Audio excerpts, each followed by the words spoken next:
Taladsi at Taduray Lambangian Ancestral Domain Claim ay may lawak na 850 hectares. Ang 63 hectares nito ay ancestral water at saka ang iba dito ay yung ancestral land na kabuuan, no? Na located ito sa 12 municipalities within sa probinsya ng Maguindanao. And then may portion na 6 barangays sa Libak, Sultan Kudarat. Ito ay matagal-tagal na, no, na claim or sinasabi natin na Fusaka, no, Fusaka Inged or ancestral domain. Since 2005, no, mayroong pending claim, no, ang Taduray at saka Lambangian. No, nung pumasok ang BARM, ay malaki yung expectation ng tribo na talagang maa-award. Kasi yun na lang yung kulang yung pag-award doon sa CADTI na, no. So, yun, hindi namin inaasahan na ang result, no, nung nagte-take over ang Bangsamoro Autonomous Region, no, through doon sa BTA na ang lumabas yung cease and desist order, yung pinalabas ng BTA na Resolution 38 na ipending yung intervention ng NCIP para dun sa usapin ng delineation, no, dahil ang explanation nila sa BTA, no, resolution yun ng BTA, no, na kung mayroong gagawin, no, na pag-process doon sa delineation ay gagawin pa doon sa level ng BTA, na ang binabalikan namin yung pinag-uusapan before nung panahon ng ARMM na mayroon namang mga ginawa.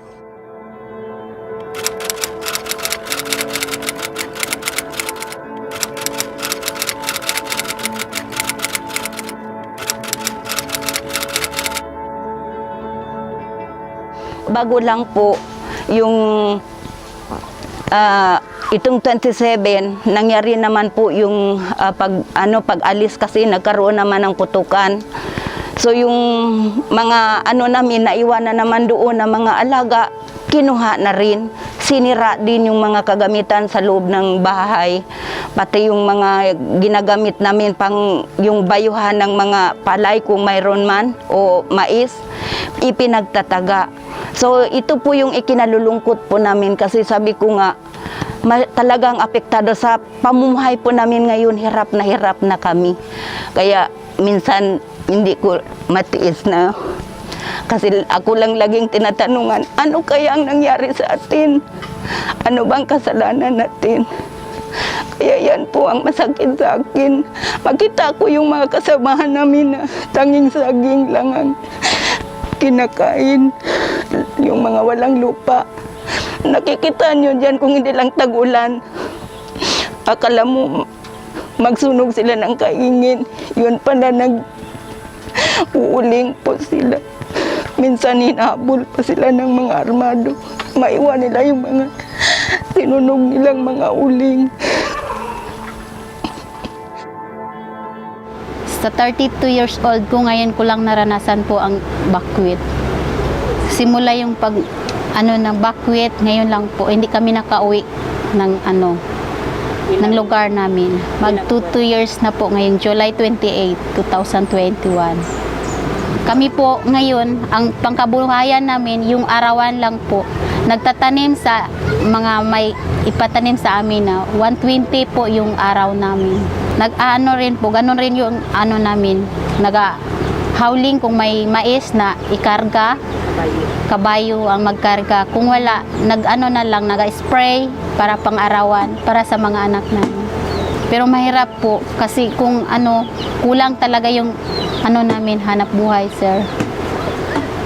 Mas lalo kahit doon sa sana yung sa bahay namin, mas maganda pa doon. Kahit saging lang yung makakain namin, hindi na namin kukunin pa doon sa taas kasi malayo. Kasi yung namin ngayon, kung sinong magpa-harvest, kahit kami magkuha lang kami ng mais para pang konsumo namin. Gaya ng ganito po, mais. hati namin, yun ang ibigay, tapos pagiling namin, yun ang kinakain ng pamilya ko. Okay na kung asin, basta may bigas lang, kahit bigas mais. Sadyong mahirap talaga, sir.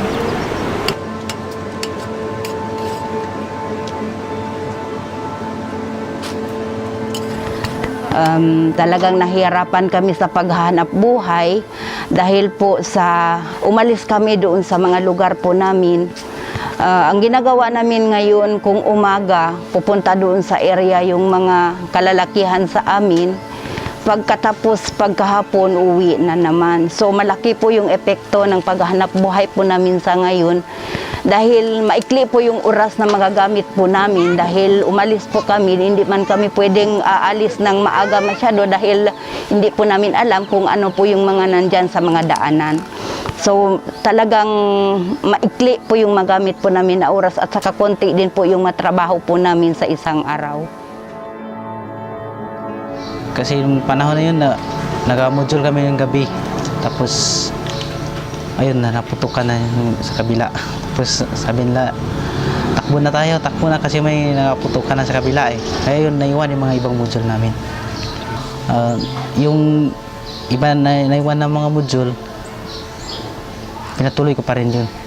Kahit na late na ako sa pagpasa. At nagpapaliwanag din ako sa teacher ko. Bago ko naka-module, pinatutulog ko pa yung mga iba namin kasamahan.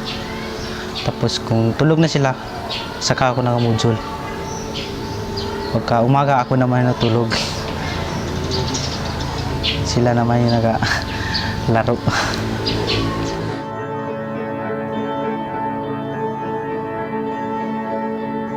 Gusto namin na matupad yung panawagan namin, may hustisya yung mga namatay para maibalik yung kabuhayan naman malinis, lalo na number 1 yung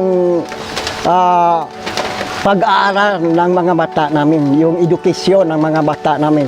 Walang mali, ako kay 64 years na ako ngayon, pero yung ginaano ko yung mga matanda, mga bata tulad ng mga barangay opisyal namin, maayos yung kanilang kaisipan, pag-leadership sa mga bata namin. Malaking apekto ito kung hindi maibalik yung sitwasyon namin, yung security namin.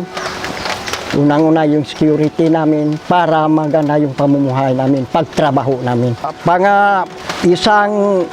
Isang panawagan namin, ito nga mapag-usapan na may maka-witness na makabalik na ang tribong Tiduray dyan may-ari ng lugar, lalo na sa barangay Nuran Lamong.